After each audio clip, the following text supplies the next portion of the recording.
जब माता सीता ने किया था अपने ससुर महाराजा दशरथ का श्राद्ध। अपने पूर्वजों का श्राद्ध हम इसलिए करते हैं ताकि उनके आशीर्वाद से हमारी आर्थिक, शैक्षिक, सामाजिक, पारिवारिक उन्नति हो। उनके आशीर्वाद से हम और हमारा परिवार फूले फले, हमारे सभी कष्ट दूर हों, हमारे दिए द्रव्य से हमारे पितृ प्रसन्न हों। इस संदर्भ में वाल्मीकि रामायण में सीता माता द्वारा पिंड दान देकर राजा दशरथ की आत्मा को मोक्ष मिलने का संदर्भ आता है। वनवास के दौरान भगवान राम, लक्ष्मण और माता सीता पितृपक्ष के वक्त श्राद्ध करने के लिए गया धाम पहुंचे। वहां ब्राह्मण द्वारा बताए श्राद्ध कर्म के लिए आवश्यक सामग्री जुटाने हेतु श्री राम और लक्ष्मण नगर की ओर चल दिए। ब्राह्मण देव ने माता सीता को आग्रह किया कि पिंडदान का समय निकलता जा रहा है। यह सुनकर सीता जी की व्यग्रता भी बढ़ती जा रही थी, क्योंकि श्री राम और लक्ष्मण अभी नहीं लौटे थे। इसी उपरांत दशरथ जी की आत्मा ने उन्हें आभास कराया कि पिंडदान का वक्त बीता जा रहा है। यह जानकर माता सीता असमंजस में पड़ गईं। तब माता सीता ने समय के महत्व को समझते हुए यह निर्णय लिया कि वे स्वयं अपने ससुर राजा दशरथ का पिंडदान करेंगी। उन्होंने फल्गु नदी के साथ साथ वहां उपस्थित वट वृक्ष, कौवा, तुलसी, ब्राह्मण और गाय को साक्षी मानकर स्वर्गीय राजा दशरथ का पिंडदान पूरी विधि विधान के साथ किया। इस क्रिया के उपरांत जैसे ही उन्होंने हाथ जोड़कर प्रार्थना की तो राजा दशरथ ने माता सीता का पिंडदान स्वीकार किया।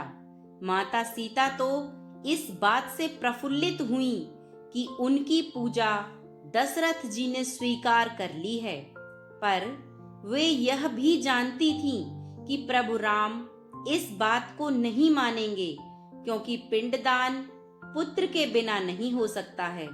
थोड़ी देर बाद भगवान राम और लक्ष्मण सामग्री लेकर आए और पिंडदान के विषय में पूछा। तब माता सीता ने कहा कि समय निकल जाने के कारण मैंने स्वयं पिंडदान कर दिया। प्रभु राम को इस बात का विश्वास नहीं हो रहा था कि बिना पुत्र और बिना सामग्री के पिंडदान कैसे संपन्न और स्वीकार हो सकता है।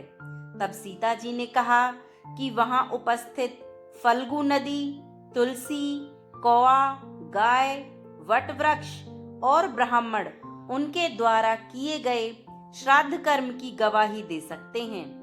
भगवान राम ने जब इन सब से पिंडदान किए जाने की बात सच है या नहीं यह पूछा, तब फल्गु नदी, गाय, कौवा, तुलसी और ब्राह्मण पांचों ने प्रभु राम का क्रोध देखकर झूठ बोल दिया कि माता सीता ने कोई पिंडदान नहीं किया है।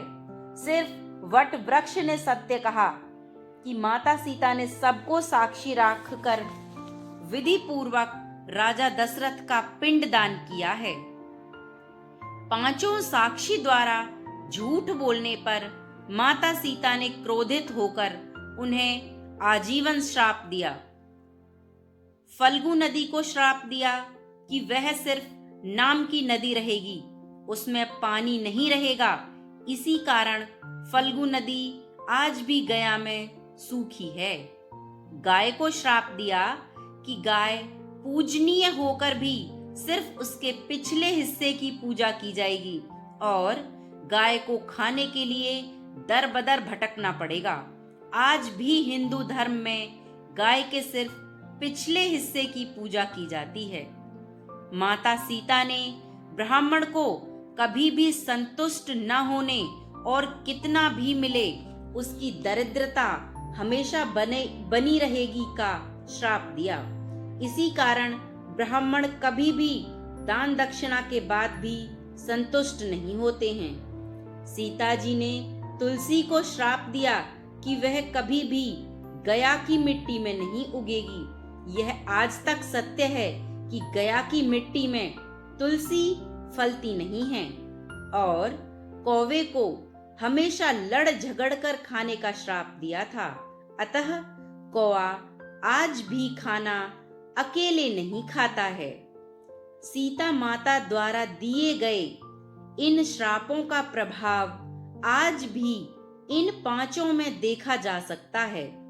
जहां इन पांचों को श्राप मिला, वहीं सच बोलने पर माता सीता ने वट वृक्ष को आशीर्वाद दिया कि उसे लंबी आयु प्राप्त होगी और वह दूसरों को छाया प्रदान करेगा तथा पतिव्रता स्त्री उसका स्मरण करके अपने पति की दीर्घायु की कामना करेंगी। मित्रों, कहानी अच्छी लगी हो तो लाइक करें और चैनल को सब्सक्राइब जरूर करें। धन्यवाद।